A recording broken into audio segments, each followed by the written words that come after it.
Well, hello all of our BTS friends and welcome back. We are in game number 2 of this best of 3 NA qualifier matchup between Leviathan and Team eHug here in the major All-Stars tournament event. We're looking for one North American team to advance on forward into the LAN event there in Malaysia, where we have a $100,000 prize pool up for grabs. Of course, it's going to be crowdfunded from the ticket purchases you yourself can get in the Dota store to show your support. With that said, bringing you the coverage is myself, KotLGuy, from my very own New York City apartment, small, cramped studio. And I'm not going at it alone. I got my good friends here with me, Mr. David Blaze Casting, as well as Cart Dota on the stats. Thanks again, gentlemen, for hanging through and joining me on the long day of Dota. But we got to settle things here. We got to find out what two teams are going to make it to the finals. Man, what a hell of a game number 1, though, Blaze. We had a very slow start. Then, all of a sudden, we had a rapier on our hands, and things got ugly. And, well, by the end, it was eHug able to kind of prevail. Yawar got the delete button onto Shredder, and by that point, it was good game before you could even get revived. It was pretty intense. That hero, Necrophos and his ultimate, just really can break the game wide open, and you have to look to respond to it. I definitely think the Liquid Spheres was one thing that they were kind of lacking, but overall I would say it was the farm aspect, that the Team eHug had such an advantage across the board in net worth, and that meant that the secondary cores did not really have that luxury of going for Lincolns when they were focused so much on just kind of hedging the weaknesses on their draft, which was they didn't have initiation. If they had a hero that could jump, if they had a hero that could start the fight the way they wanted to, then maybe they didn't need so many sheepsticks, force staffs, blinks. But because they lacked that, they had to kind of outmaneuver, outplay, and the one thing they were weak on was the support that the carry needed. The Lincoln Spheres, the extra survivability, and yeah, that last pick Necrophos really just shows how talented some of these players are really finding the weaknesses. Tralf obviously probably contributing with it, but it was Yawar picking up the draft. So, yeah, overall, we're seeing a completely different game on our hands. Troll still banned out, Axe making it through, and Sniper on the field. Yeah, Sniper into the hands of Leviathan here. Limits the options as far as eHug's mid lane game. Shadow Fiend might not be a worthy grab. Always seems to struggle quite a bit against your Sniper. And, well, they do have a great gap closer. Axel the Blink Dagger could definitely get in the face of Sniper. Plus, you have swap potential now with Vengeful Spirit. It makes for good early makings here for eHug. Leviathan need frontliners now and ways to make sure they can create space for their Sniper to really build up that farm and that potential here. And with your tournament life on the line, I said it in the last game, we'll have to see if Leviathan want to continue with their strategy of just kind of going with what's in style, or maybe we could see some cheeky Leviathan tactics come out in this draft. We'll see. It depends. This could be their potential last game and potentially their tournament life. But now we move into the second banning phase. They get rid of that Queen of Pain. And on the side of eHug, they get rid of the Phoenix grab here. We could also see Leviathan, well, I was going to say sneak in the Brood, but we already have an Axe grab on eHug, so that seems not likely. But you know what? Nowadays, if Brood players feel confident enough, I've seen them not really care making the comeback play. I mean, wasn't it Fire who managed to get the takedown with Demon and his Brood, even against an Axe? You really never know nowadays. Medusa pick coming out for Team eHug. I don't know. It's going to be an interesting game. There's a lot of potential ways they could go about the draft, but eHug right now, they have the initiation. They have ways of kind of setting the tempo, moving forward with amplification of damage, and I really feel like they have a stronger opener in general. Like Sniper can really work. We've seen it work with Clockwork. We've seen it work with Shaker. Creates the buffer to keep him active on the battlefield, but it can also be torn asunder, and I feel that Nether Swap and Blink Berserker's Call are two of the better tools to do it. Now, it's worth noting that Axe can't pull Sniper completely out of position by calling and then walking away, because, of course, the Sniper has plenty of attack range to work with. But I've seen a couple of Axes actually run an offensive force staff where they Blink Call, point the Sniper the way they want to, and then force him that direction. So there's some nice manipulation they can do that will make it so even the Earthshaker can't really hold the position he wants to. But beyond that, still some good heroes in the pool. The Slark was banned out in the previous game, now going to be available if that's one to be considered for Team eHug. I also really like the idea of a Medusa, but we'll have to see how late these guys want to take it. Before, we saw, what, 4 Midases, everybody building towards the late game, and it all came to an excellent climax. I really feel that that's the mindset of these two teams. Yawar's Reserve Morphling time. is also still in the pool and available. Not too terrible against someone like Sniper. He can close the gap himself with that waveform. So we'll see if Yeah. it's something they do fall back on there. I've got a quote from Jenkins here. Okay. You don't let Uar get Morphling. You just ban it. He said that. He was talking about it when the amazing comeback happened for eHug yesterday. Yeah. He PM'd me that, and they're letting it through. So we'll see. It is Flying Zebra as their drafter, but I'm sure they draft as a team. A lot of teams like to do that. I mean, we don't really know what happens behind the quote-unquote closed doors of their team, but a PA, again, going to be picked up here, but this time into the hands of eHug. I believe this is Yawar's grab, so there will be no Morphling for this one. Yawar did play Phantom Assassin, I want to say, yesterday as well. And I'm curious if Infinity is one to play the Magnus. You mentioned it in the previous game. I could still see it work pretty nicely here, and you always get the benefit of having that Empower hand-in-hand with someone like the PA. Other than that, the Viper has been something he's gone to from time and time again, and that is still an option, but Viper could also have a lot of struggle against the Sniper. Yep, still, it seems like Leviathan are afraid of the heroes that can close the distance on the Sniper. The PA can certainly do that, but she puts herself at greater risk in doing so. So I think still Team eHug, they want to be able to be confident with the PA jumping in, and they can give her a little bit more of a support cast. We've seen some interesting heroes that can actually make her accomplish that. We've seen Omni-Knight and Abaddon actually as two wildcard heroes that, although they aren't as strong in the laning phase, if there are a lot of disables on a particular hero, they're the ones to save the day. Repel and Aphotic Shield allow you to do just so much work, and maybe that's something to consider. Otherwise, you can just kind of go for the standard, like, really good supports. We've seen the Rubik do a lot of work. Shrapnel, again, is a good steal. Earthshaker and Sky have some great steals, so I could see the Rubik being picked and them kind of just emphasizing early structural lanes. It's crazy just still, again, not really seeing Wisp. This doesn't seem to be the flavor for either of these teams. Could still be a possible grab for eHug. I mean, Wisp PA is still potentially a thing, and they still need the secondary support. I mean, of course, you have to factor in you have to have a Wisp player. And I believe it would be Ryuza playing once again the Vengeful Spirit. Trauf, you know, he's a jack of all trades. I've seen him play all the roles and positions, so I wouldn't be surprised if he has some experience playing the hero, but we'll see what they decide to do instead of that. Witch Doctor could be a possible option here, but I'm curious to see. Faceless Void is something that seems to screen out to me as well, and possibly something as Leviathan, but a Razor going to be grabbed here. Infinity's hero, more than likely, a hero that was all the rage during TI4 and the big Deathball push era, but we've only seen briefly from time to time here.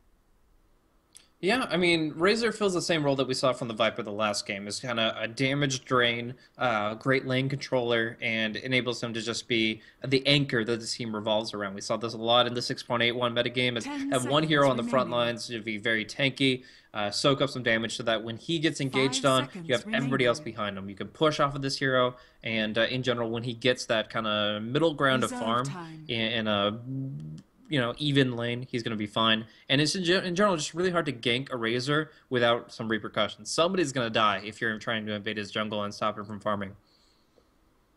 Now we're looking to go into the fourth pick here for Leviathan. It's interesting to note, picking up the Skywrath Mage into someone like the Axe. Axe is going to be typically one of those blade mail kind of a carriers, so you have to be cautious as far as where you want to really drop those Mystic Flares as far as time goes, but they already have a couple supports in Sniper. We need Jenkins off lane grab. I still want that Pudge to pop out, and then of course we are going to need the Shredder here or not. Oh, this is going to be what looks like potentially a core Sniper for Shredder, and maybe the Shibby Brew. Shibby's a Brew player. I mean, he's been known to play Brew from a day like that. That's what he did. He just played Brew. I remember him saying like, he doesn't even like playing it. He just plays it way too much. He's always forced to play it way too much. But hey, you play a good Brew, you're going to be playing a lot of Brew. I mean, back in the day when it was first pick, first ban worthy, nowadays we're seeing it kind of slip through, be ignored. But Leviathan feel it's worthy here. They could be playing an audible call here and changing up the lanes. Yeah. I would be a little bit worried about a Broodmother pick. It still would make the lanes really weird. The Axe would have to be like a support jungler, but the one thing that it does do well against the laning phases up against the Skywrath, it can devastate him. And the Shaker, as long as you micro well against him, the Echo Slam should never hit Spider-Link, just in general. So there is still the possibility of that, but I think MJW is more comfortable with Axe. I think that he can do a lot of work with this hero, and if that's all they go with, that's perfectly fine. The Enigma is going to be the ban as a 4-position support, and that seems to be a pretty good call. It's one that can jump on Sniper as well as control the Brewmaster with the Black Hole. Leviathan ban out the Enigma as the possible second support option here. For eHug, Chen another jungling option that seems to not be really either for either of these teams. We're not Chen players here. We don't want that. So yeah, definitely not as emphasized as the previous series. Yeah, exactly. It's just funny to see the difference for each teams and their styles and pretty much who you have and what they're capable of. But I wager this is Trouf's grab. Bring back the Trouf Spirit Breaker. Get that global presence. That will keep a sniper sweating all across the map. You've done it before. We could see it again, but we'll have to see. Leshy played last game. It's still an option out there. I don't know how potent it could really be here. You're going against a silence like Skywrath, but a bad go right. Very nice. So they're going to keep up with the bluish theme here, and they get the defensive support of Baden. Something that I know a certain Goblack had been picking up. PPD for EG have found a lot of potential with, but now your precious little early stuns or anything that Earthshaker wants to get dished is going to be thwarted by a simple Apothic Shield. So I like it. It's very defensive, and well, it certainly helps out if you kind of throw that onto PA and allow her to really close the gap and get into the mix. I guarantee that is going to add an extra bit of damage. Yeah. So the Brewmaster, when he splits, is going to have to cyclone the Abaddon to take him out of the fight because he's not a hero you kill. It's just a hero you eliminate from the engagement until you're ready to deal with him. Otherwise, he's going to be spamming some really good dispels. The Aphotic Shield going out onto the PA means that not only is she confident to jump in, like I was talking about, that's the big thing, is she just needs that extra buffer of HP. And then also you want to dispel the Drunken Haze. If you can do that, then PA doesn't even need a BKB or a Manta early on, though she definitely will look for one as the game progresses. But the final pickup here, the Doom. How do you feel about this one? Well, we're reaching deep here for Jenkins. If he's not going to go to his old tried and true Pudge, I'm curious what options he really has left here. Doom being the grab, and it looks like potentially he's not going to be going against a lane that's going to be very aggressive to potentially zone him back. In fact, early on, we're already seeing Ryuza head towards the top part of the map area, and some early aggressive jungle movement from Leviathan. But really, as the direct counter, I'm not too sure. Is this a Doom just to simply make sure they can take a bad Your war's gonna go down? Oh, the God. fissure, no! Oh, they missed the fissure, but they're committing for it. They got the shrapnel, they got the slow. This should still be your first blood on UR, and it will be. It's Leviathan who strike first here for game number 2 and pull ahead the 1 win. But yeah, we'll see. It's a nice prominent start for them. They take down, well, the best grab of all of eHug at that point.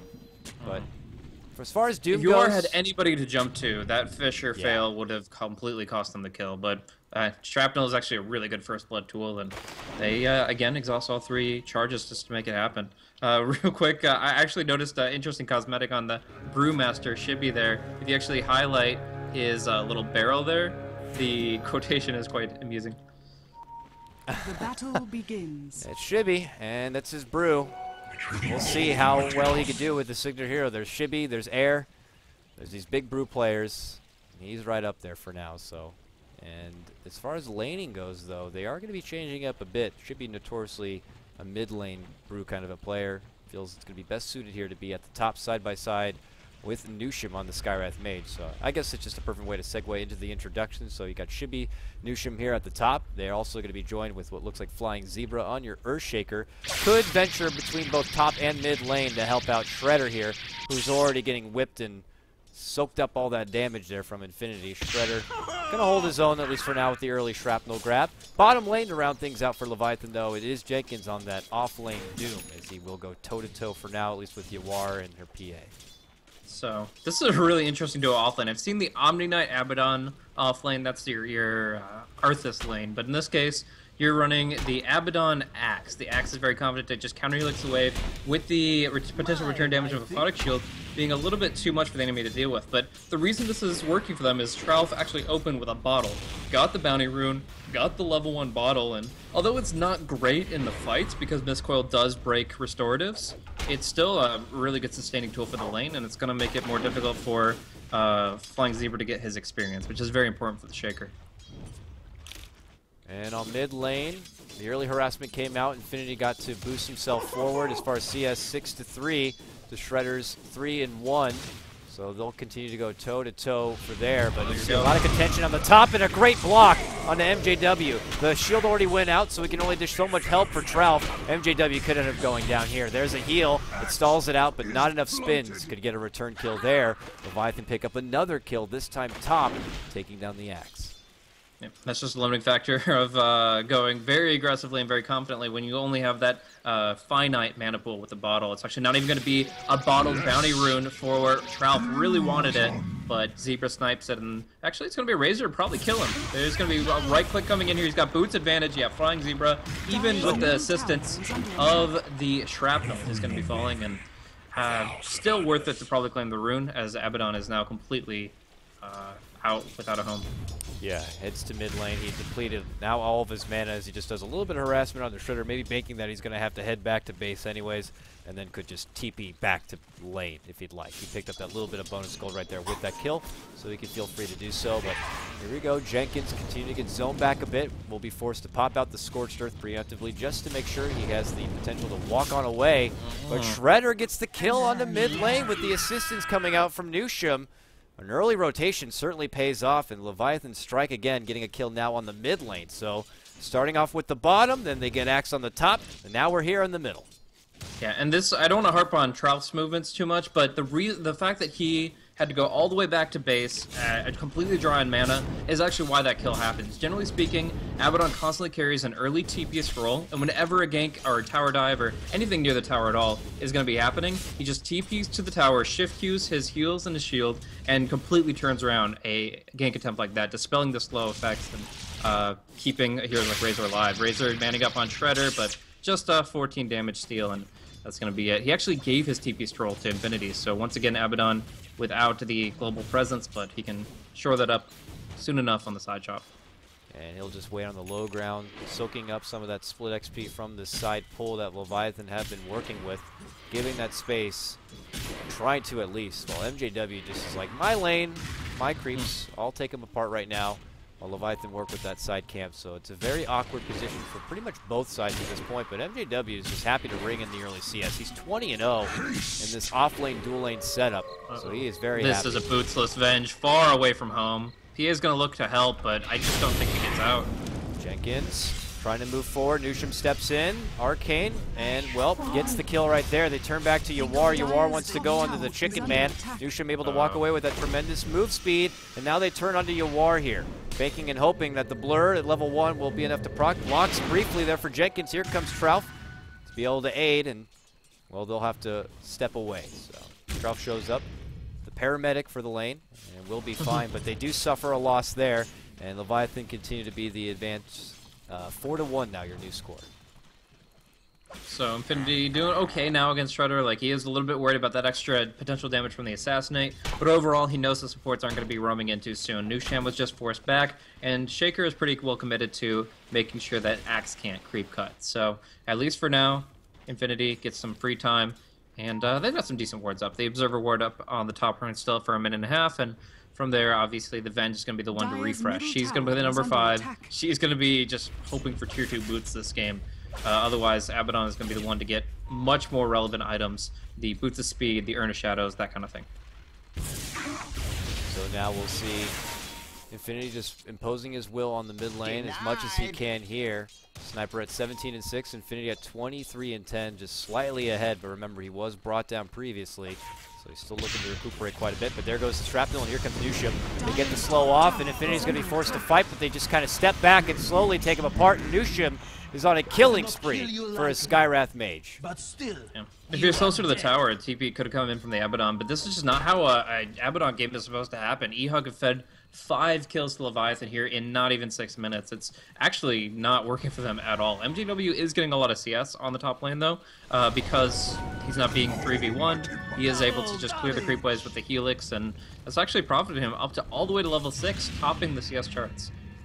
And Jenkins snags away that bounty route from Trout and does a little bit of harassment as they chase. Does force him back top. They converge. They flank from both sides. MJW could be in trouble here. The Fissure will connect, and it's a beautiful block. Nowhere to go. The highway to hell right now for MJW as there's going to be the wave. Shibby comes in, but once again Nusham, that damn KSing Skywrath Mage, is now going to be dominating as he walks away. 700 gold for him. Now level 5. But overall, Leviathan continue to have a very nice early laning phase. Smart reservation from Flying Zebra there. If he had actually stayed in just to keep right-clicking the axe, probably another spin would come through, the magic missile would hit, and he would have been dunked on for a 1-for-1. But he plays it back, they just do the long-range nukes, keep him at arm's length, and they're able to get another really good kill. And yeah, I don't know. If Trouf can't control the runes and he can't top all these deaths, then you got to wonder what is he going to accomplish. He's going to build up 2 points of Aphotic, which the big thing I would say is it reduces the cooldown of the shield from 12 to 10. That seems like a small number, just 2 seconds, but in very active combat, a 10-second dispel and absorption effect is so much more relevant than a 12. Yeah, the 2 seconds could be life or death in some of these early engagements, so definitely leveling it up, even getting some secured CS with that nuke. But mid lane, we could see another engagement. There's the shrapnel. Fissure going to connect once more. Here comes Nusham. They slow him down with the concussive shot. Shrapnel assassinating the whole kit and caboodle. Damn it, Nusham gets another kill. Mega kill now. 5-0 Skywrath Mage. This is probably the most dominant early Skywrath Mage game I've seen in quite a while, as he happens to just keep getting all those sweet grabs. He's almost at level 6. And at this point, with a long ball Fissure to set things off and all the slow they got, that could make for easy Mystic Flare picks. Oh, definitely. And yeah, every kill is deserved for Nusham here. He's definitely moving smarter than any other support. I mean, Flying Zebra's been very stagnant, but TP on cooldown for Trouf, and the Venge doesn't even have the boots. She's having a really hard time, so kills everywhere, and no blink for Axe, it would seem. Yeah, they're going to go right on him. He's better hope he can find a corner to hide in, but they get scouted out. He's going to go down. Fissure actually doesn't connect at all. It blocks him away from the side trap, I suppose, but Nusham with another. The Skywrath Mage out of control. Big bounty on his head if they can get it. Infinity kind of has an inkling that could be there, but he's going to TP out and away. Oh, Trouf, no! Boom! Shot on Trouf, no level 6. He goes down. Flying Zebra very low, very tempting and delicious, but they cannot get a snack right there. 9-1. Leviathan still continue their dominating start at this point in the game. Yeah, I really feel like eHug should have had the extremely better laning phase with this hero draft, but they're just not playing it right, and Leviathan are completely outgaming them. I mean, they have a Doom in the offlane, one of the more greedy heroes that contributes nothing early on other than getting that lucky haste rune, the S4 rune, but he's got his Handamitis Tranquil Boots. He's moving in towards level 8 very shortly, and they've gotten 9 kills across the map. Like, this should not happen. This is an absolutely disastrous start for eHug, and it's all about their movement and just all about their mechanics. The movement of Leviathan have been so good with these supports. You're looking at frickin' Nusham here. He's involved in 8 of the 9 kills. 6 of them he's finished off himself. Absolutely ridiculous pace, and they just continue to find, okay, we got to go here. Let's get this kill there. We move over here, we get the job done here. Radiant's bottom just what tower counts. is under attack. And this could begin to build up the early snowball factor for them and allowing the sniper to really be a problem later on. But now they continue their assault.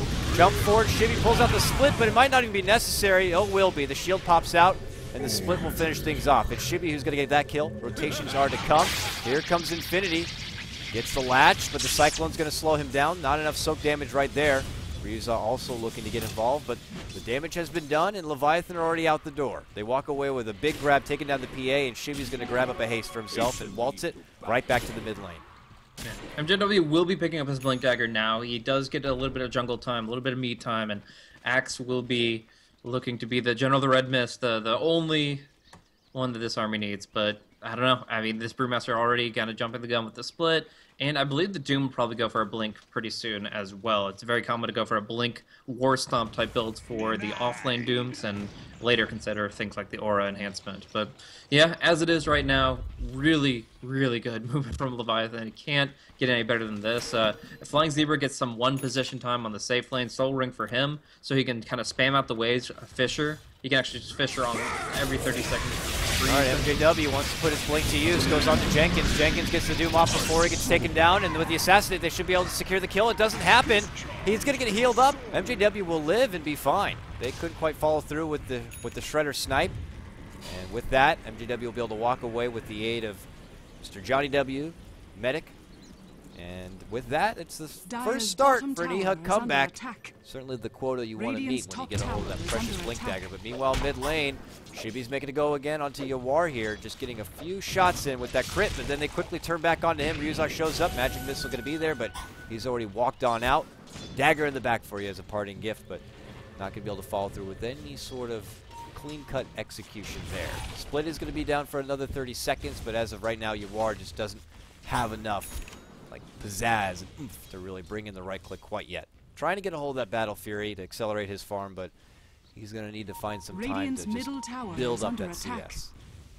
It was actually a pretty impressive stat coming out from KotLGuy there. The 3rd highest in kills at that point in time, and that includes all the core Skyrats, all the solo mid Skyrats that are supposed to get the ganks and kills off early.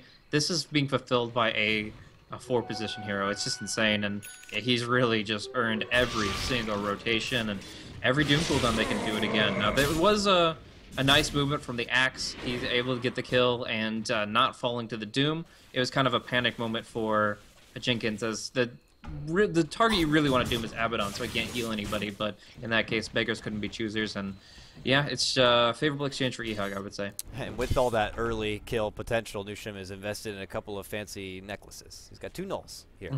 Interesting bling, choice here. Yeah. I guess more spam, more potential to get off a Mystic Flare, plus a couple of extra Arcane Bolts, but we'll see how much use is going to work for him. Mid lane, the harassment continues. Infinity going to get sniped in the back, but he'll be A-okay. Oh, Chibi's going to blink clap him, I believe. Oh, there it is. Goes in, clap. and there's the crit. Bam! Smack on the back, killing spree for Shibby. Necessities are done. The bear gets it in, and meanwhile, back on the top lane, MJW trying to get a hold of Flying Zebra, but not going to be as lucky. So with that, Leviathan get another sweet grab. 11-2, your new score. And that blink already going to strong use here. Shibby rotates towards the top lane. He still has split at the ready. He wants to put it to use. Yeah, I really like the build from Skywrath. Not just the null tallies, but the skill build as well. Usually you see something along the lines of a 1-1-4 build, but because he's up against an Abaddon who's going to be dispelling the silence pretty frequently anyways, and soon enough defensive swaps and that sort of thing, he actually just maxes the Arcane Bolt. He just puts out so much damage when you consider the 120 base damage, the 2-second cooldown, and the fact that these null tallies actually contribute to the damage via 1.6 coefficient on his intelligence. eHug thought about maybe pressuring top lane, but Leviathan were there potentially to spring the trap with Shibby nearby, and they don't want any of it. They pull back and away and just continue to try to find their farm where they can. Yawar's got bottom lane to work with in the meantime with the Claymore now complete. He's about 1k gold off from finishing out that Battle Fury. 14 minutes with the start he has. I have to say it's not too shabby. Remember, he was first blooded, then got picked off one more time thereafter, maybe constantly on watch and making sure he doesn't get too overzealous with the farm. Even you see right now he's just kind of waiting back, doesn't want to get too close, wants to try to bring the creep wave closer to the tower so he can feel a bit more secure, considering they also don't have any wards on the map right now. eHug should consider getting on that, I would imagine, because right now they're a bit in the dark. They do have this one ward now in the mid lane, which was just planted there from Ryuza, but just the start. Yeah. I'd have to say that Yawar's farm is actually really impressive, all things considered, and it's going to be a while before he's really hard countered. Like, the 40% piercing effect of the headshot is really nice for Shredder damaging him, but everybody else is going to be missing a lot of their shots. The jump in War Stomp not going to connect there from Jenkins, but he still gets the Doom onto Trout. It will proc to borrow time as he gets assassinated. Jenkins has to walk away. Mystic Flare going to be a little bit of a whiff, but they are able to get a hold of it and finish off MJW. Quickly thereafter, Infinity going to fall, and now they look for Ryuza. Courier flies off in the other direction. They pincer him, and they take him down. And, well, with that, the Flying Zebra Echo Slam is what's going to get the job done. They wipe out 3 of eHug. Meanwhile, Yawar pushing still on the bottom lane with his PA, not looking to get too much involved. And, well, Trout, after getting doomed up, is able to walk away with his life. But Leviathan walk away. The victors taking down 3, and now the Tier 1 tower is under attack. Yep, and they're just going to drop down some wards in their retreat and get some really good map vision, just put pressure out on this PA. They will have to kind of mind the more than just the mini-map. They will have to look at their camera directly to see her blurring around, but overall, they're still going to get a good idea of what she's doing when she's pushing, when she's farming, and keep an eye out for her. In the meantime, Jenkins, he builds up his farm very rapidly with this Devour and Midas, and if he can get to the Aghanim Scepter, that's going to be what really puts Leviathan into the home stretch of this game, because you get to mute things like the evasion of the PA, the Abaddon's borrow time, that won't be applying like you just saw there, and that's just going to make it so their kills come out so much easier. So there's our Battle Fury now complete in the hands of Yawar as he looks to farm through the top lane and the Leviathan nearby jungle. eHug continue to try to create space and slow things down, but Leviathan are the ones who kind of continue to find the objectives they want. Jenkins nearby mid lane doesn't quite have a lot of mana, But Doom is also on cooldown, should be up momentarily, and then he can look to build up that mana. And he's got the first component towards an Agnum Scepter. Dire's top tower is under Things attack. are going to get a bit scary here as soon as Doom is able to really come together online, and it's going to be timing of the essence here for eHug to hope that Yawar would be able to bring the game back. Because as it stands right now, Leviathan seem to be in a pretty comfortable position. Let's touch base here with Shredder in the bottom lane on his pesky little tourist decorated sniper. He's got his Yasha on hand. He's probably going with the Sage and Yasha get up. He's got the belt of strength, so move speed, durability, and of course a little bit of extra damage.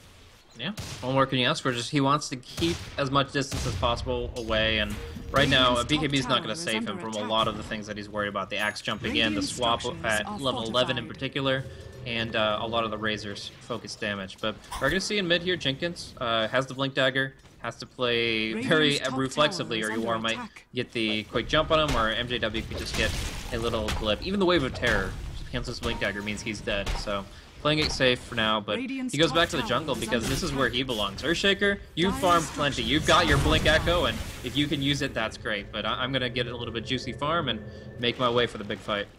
One fissure is all it takes to scare eHug back, and at that same moment, their top tier 1 goes down. Nusham's there to help clean it on up. Shivy was there previously, but he's already rotated towards this mid lane. So it looks like Leviathan are going to look to go on the prowl potentially. Maybe a smoke to set this up would make things a little bit easier, but it's more harassment from top to bottom. Looks like Trough was able to grab the 1 rune there on the bottom, as he'll walk away with it. But Leviathan's still well in control here. It doesn't seem like they would be able to maybe sneak in a Rosh anytime soon. For the Dire side, it's not the easiest Rosh lineup. They'd have to make sure they could secure a couple of kills and that they would have enough damage to take it down in good time. Yeah, not committing for the kill onto Ryuzawa. He found a tiny nook where he was actually able to escape from the Mystic Flare, and now it's going to be Nusham to take a spill. This is a lot of gold going to whoever claims his life. All 3 of them will get a nice profit, but the last hit's going to go to the axe. He chops off his head, and MJW gets a wicked 6 streak for it. Yeah, 581 bonus gold you put on top of that. I mean, look at that. That just taking down the support Skywrath Mage grants them like a 1,300 gold swing. Very nice for someone like MJW, who's going to have his blade mail now complete. There's the fissure. Shivy looks to get involved. Moving Echo, right catches 2. And now Flying Zebra going to be very low. They are able to take down MJW. It's going to be a trade, though, for your Earthshaker. eHug hightail it the hell out of there. Cyclone's going to catch Infinity, however, and there's going to be the Doom. So your Razor will be taken down. And it ends up being a 2-for-2 trade if you count the takedown of Nusham at the start of it. But it's a very profitable trade for Leviathan, ridding both the cores of Axe and Razor. Yawar immediately running for the pit here. He really wants to make something happen, but the Dire Observer Ward, if they watched the map, saw him moving. But if they didn't, then his icon doesn't show, and he blurs on through. It might just be like a pseudo-smoke of his own if they weren't watching that camera position. So he's going in, trying to solo Rosh as best he can, and he does have not only the dagger, which does pure damage, but some nice attack speed boosts, and most importantly, that Mask of Madness. Mask of Madness creates a sustain to attack speed. He's getting the crit damage there. This is going to be an easy solo takedown and the right call to make. A good heads-up play there for Yawar, and clearly by the body language, Leviathan just have no clue what the hell's going on, so they're going to be in for quite the surprise. Roshan with that, Yawar will walk away with the extra life. Leviathan still are going to be the rich kids on the block, though, with their early advantage and a 7,500 net worth advantage for themselves, but something like that certainly helps eHug's confidence quite a bit, and you could see the game start to change here little by little.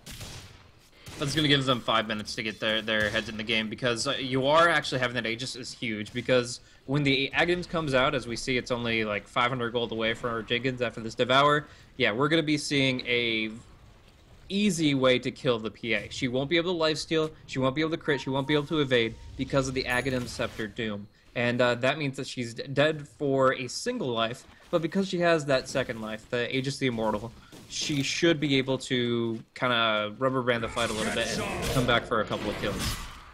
It's pretty much split down the middle as far as the success of a Mask of Madness on your PA. You are looking to tip that into the favor of the win column with this game and the opportunity to move forward into the finals here of the NA qualifier for the Fallout Gaming Majors. But for right now, it's just one step at a time here. After securing the Aegis, it certainly helps stall things out and allow them to find the time to farm and try to catch up to Leviathan, and would they had a really strong early boost here. Kill to kill across the map. Nusham kind of benefiting the most from that on his Skywrath Mage, as he's probably going to be going eventually, at least for now, as the good old reliable Vibe Booster. We'll see that Fanti Athos. I love it. Adds the extra bit of meat, and the long-range slow certainly cannot be underestimated.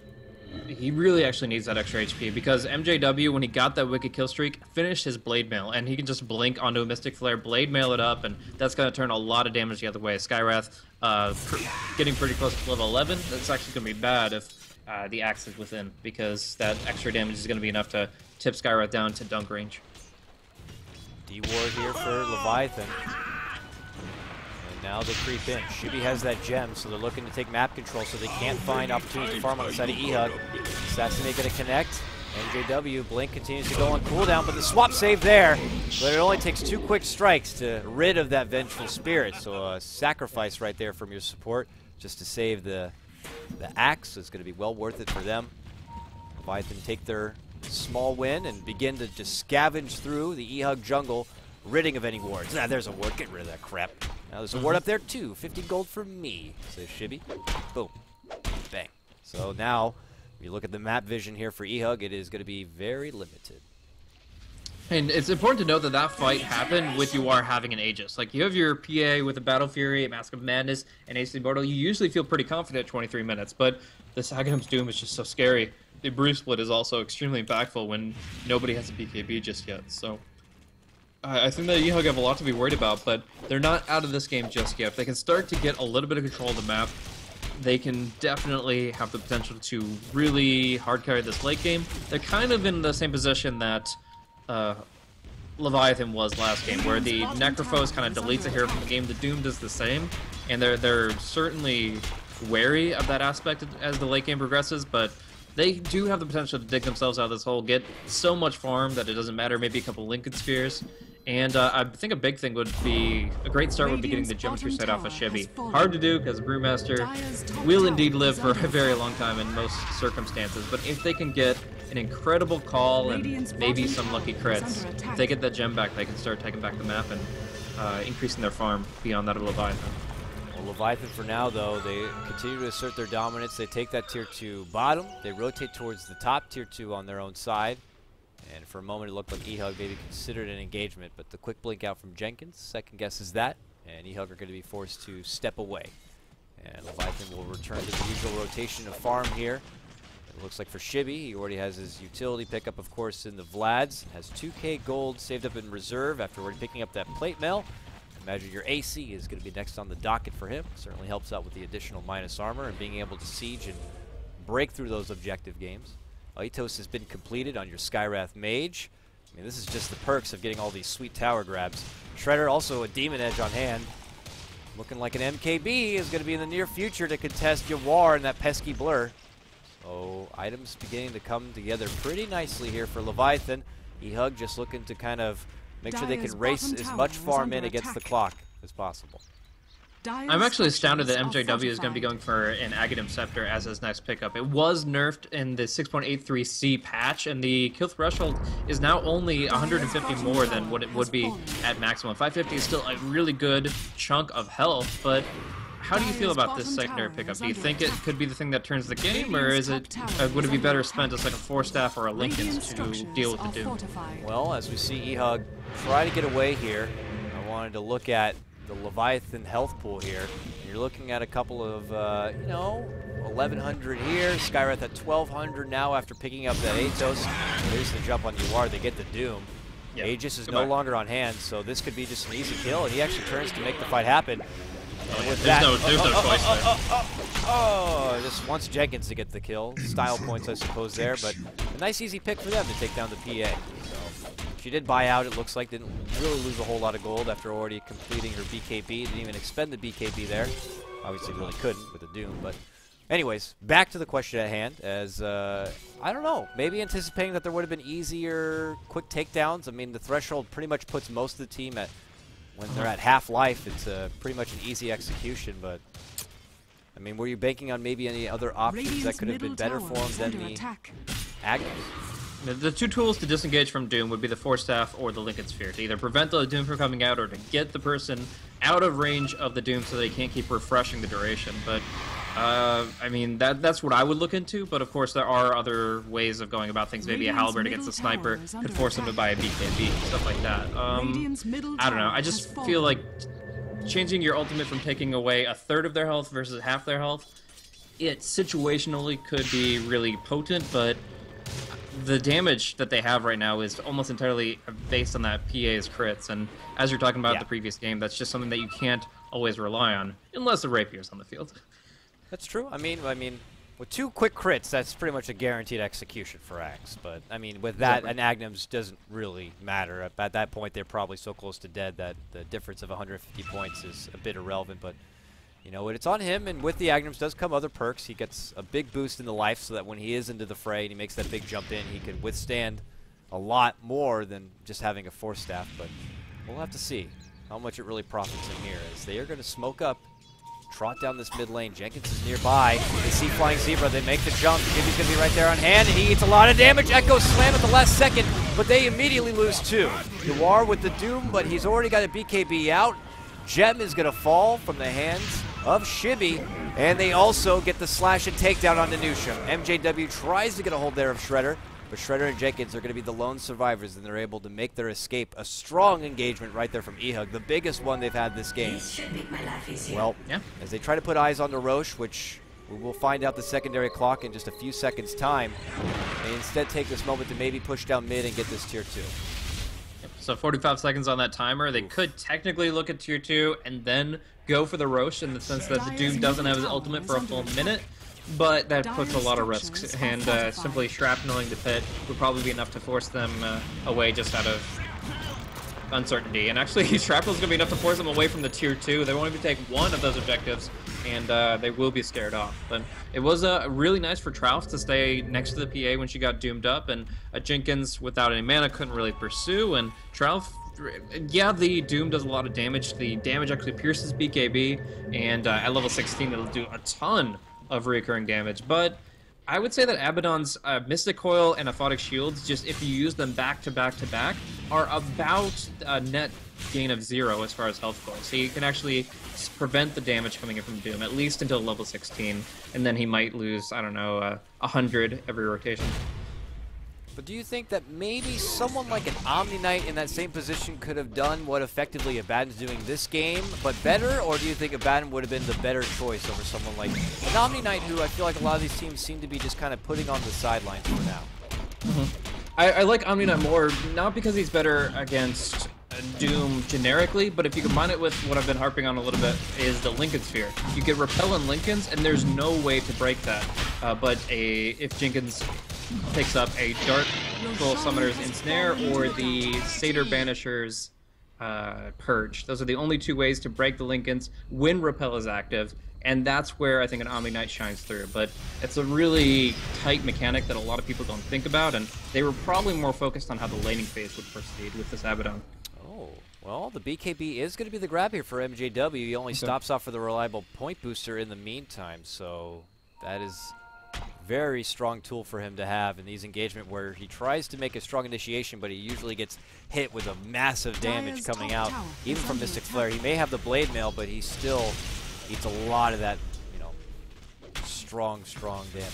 And with the BKB, it will certainly help nerf that quite a bit. Top lane, eHug are going to be able to secure this tier 2 tower, and they continue to truck on forward, looking to pressure high ground and force Leviathan to kind of rotate back. They get Jenkins to come right back into the lane. When they see that one rotation, they're going to pull away for now. It looks like Ryuzo's going to take the 1 TP, Infinity thereafter, as they head back towards the mid lane and do their own bit of defense work. So back and forth we go from both sides. After the Roche was taken down, Shredder was able to complete his MKB, so now he has MKB in hand. Don't need to worry about that pesky PA blur. And now has the extra life with that Aegis. Dire's top tower very good, strong moment here for Leviathan to control the pace of the game and maybe go for a potential push here in the near future. Yeah, this Sniper is getting actually pretty scary. Like, if you look at his items, especially the double damage that's bottled up, you can do so much work if he gets to live through the fights. But we saw how quickly a fight can turn in favor of eHug if they get the initiation off, and at least they have the draft to do this time around. Like, Axe can really get involved very confidently with the the BKB. He's not going to get doomed, so he's essentially immortal for the duration of his BKB. And yeah, probably make some really cool plays very shortly. It means he does provide less utility for his team, but he will always be involved. He won't just be tornadoed or something by the Brewmaster. You are, though, also has a nice offshore account of gold here, 3,500. Very nice. So he continues to farm up more. Are we looking at a potential Basher grab here for your PA at this point, or does she need to stop off and consider grabbing that BKB at this point? Well, she's got a BKB, but the Lincoln Sphere will probably be something that she has to consider. I'm not sure if it's a guaranteed grab, but yeah, she's really worried about getting doomed every fight. Look at the tower. The tier 2 will go down top lane. Oh, They slowly would just goes down. I did not think they would ever doom the axe, but there it is. They get it, and meanwhile, Ryuza could be in trouble, but will not make it out. The crit's going to be there. They get 2. MJW will go down with Ryuza, hand in hand. Meanwhile, back at the mid lane, Yules is going to be there. Trouf, Johnny walks his way the hell out of there, and hopefully out of the reach, but nope. Flying Zebra steps in, gets the totem. Here comes Assassinate, concussive shot. Boom! Nice. Like all of them lining up at the perfect time to just take him from 80% to 0, yeah. And just doling it out too long with his ultimate there. And yeah, the axe, I mean, you can pick up a BKB all you want, but if the Doom is saying anybody who faces me will be afflicted by my ultimate, then it doesn't really matter what you buy. Tis mine. Here we go. Now Nice. That's an awesome stat, Cardota. I actually love that. Oh, wow. I love the number crunching there. So, given that there's no heals, of course, to come out from Trout's End or whatever it may be, that's your time clock, and you better get on it. If Jenkins is going to be on your ass with that Aghanim Scepter. But here we go, breaching high ground, especially with the aid of that sniper. Still with Aegis in hand, I gotta imagine that the clock is ticking here with how much life they have left on this second life. They will continue to shrapnel and just try to poke at this tier 3, but all eHug are back and alive and ready for a defense. How long do Leviathan want to wait this out and play the slow game? I'm sure both teams have their eyes on the sniper inventory, though. Yep, looking at that Aegis, trying to see the timer, but it's going to be still 55 seconds or so. And they actually have the Wolfpack aura, and they're going to go for the swap in. Wow, big swap, and they do get shivvy with it. And this forces an engagement from Leviathan where Jenkins tries to go right into the base. He gets his damage soaked, but meanwhile back and behind, Earthshaker gets a double kill Echo Slam between both supports. MJW able to cut off Jenkins. Tries to go mano-a-mano, but Shredder's in great position. He's going to find the right clicks, and he makes it go on to Infinity next. Triple kill for Flying Zebra. They're going to get a 4-man takedown. And with that, they go right back towards the mid lane. Yawar, the lone survivor, already very weak and wounded. This could be potentially a mid lane Arax, as all 4 do not have a buyback at this point. Yeah. Now, he lives through the fight, but he can't do anything for it, because his only option is just to run back to Fountain in order to not die. So that does delete him from the engagement, and Leviathan, despite losing the Brewmaster early to the swap, essentially engaged in 4v4. Minus the Brew, minus the PA, they take it through a really good Echo and some just really good skills usage from Flying Zebra. Now we see Shredder clearing out the tier 3 melee racks, and this just makes it harder and harder for eHug to hold the high ground.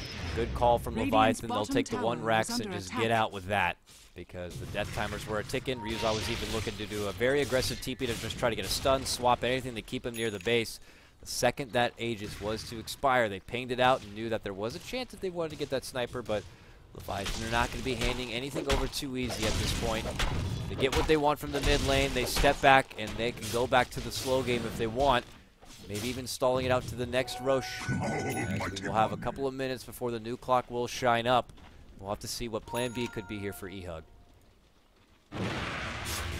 So we're going to be seeing him just kind of go for the farm game. The Lincoln Sphere is the next item after that BKB. And again, this means that if the BKB is active, Yawar shouldn't be able to be doomed. The only way you break that is through the use of an Abyssal Blade or the usage of the Dark Troll Summoners in the Snare. And since he's only running the Wolf at this time, as far as Devour goes, and they don't have any Helmet Dominators, it's probably going to be a Doom to go on a different hero. eHug move aggressively, and they end up crossing paths with Nusham, and it makes for an easy support takedown. Certainly with their damage dealers and all counts. 9-26, eHug looking to bring this game back. What is right now an advantage for Leviathan, rather, at about 12K as far as net worth. XP, roughly the same here. But eHug looking Dire's to keep the middle lanes tower pushed is forward under so that they can be the ones who kind of scout out the Roshan as far as what the momentum is. Back on the other side, though, Jenkins and Trout go toe-to-toe, mano-y-mano, but not if MJW has anything to say about it. He blinks in, says, you can do it with me if you want, big boy. Joom is going to get that kill. The Agnums just kind of ends up scorching right through Trout. And it looks like Jenkins is going to be able to walk away with his one-man hit and run. Uh-oh. And in fact, Ryu's is going to get caught out in the river. And that is very unfortunate indeed. The lanes aren't really pushed out in full, so maybe one or both will be respawning by the time the waves push into the high ground, but it's just more opportunities for Leviathan to take this game away. Still a minute, they'll probably have to wait before they try to go for something like the Roche or the high ground. No pressure in this bottom lane, and make sure that eHug are going to be restricted and herded back into their own base, so they can't really venture out towards the Roche. Leviathan they're probably going to want to go for here. Shredder completes his next luxurious item here in the Scotty, which is going to be en route. Now you got a much more durable sniper here with bigger stat pool, and now even more devastating slow. I mean, you look at the slow on this team, and it's out of control right now. You got the Scotty, the shrapnel, concussive shot, drunken haze. Bottom lane, they're making it go on MJW, by the way. He eats a lot of damage. No blade mill. It's going to be at the ready to be popped at the Mystic Flare, but he will not go down. Step back, Yules. Trout could be in trouble here if they want to turn on to him. Atos. There's a jump in Echo. Mildly connects. Yawar could be in trouble, though. Here comes Shredder. Right-clicks onto Yawar. Takes him down easily. He's going to force out the buyback. Trout's going to be next to drop. Immediate triple kill just like that for Shredder. And this looks like it could be the last hurrah. Yawar. And Yawar, this is a dieback for him if he goes down. It's an immediate doom, and if he drops, this could be game. And we could be seeing a game number 3 here. Leviathan able to come out on top of that fight and on top of this game. There's going to be your GG call. Leviathan have done it. We are going to be going to a game number 3. Yeah. The fight engagement there was very questionable. Now, it is worth noting that the Doom was on cooldown for about 18 more seconds. The Skywrath had just popped his ultimate, so those were important cooldowns for the fight that weren't available, and Trap says, this is our time, this is our only chance to bring it back, let's go. But you had like a 25% HP axe that you didn't heal, and they just were outgunned. Leviathan really played a great game, and the Dooms were just so impactful from Jenkins. Well, I don't want to prolong things any further. Let's go ahead and get it into game number 3 for game 3 hype. eHug take game number 1. Leviathan bounce back with a dominating sniper and overall top-to-bottom play from start to finish. Continuous pick-off play. Action going to be coming to you. The coverage here from Beyond the Summit. Myself, KotLGuy. Show your support for all of us at our Twitters. Myself, KotLGuy, Blaze Casting, and of course, Cartota at his stats. Thank you so much. We'll be back in a few minutes' time for game number 3.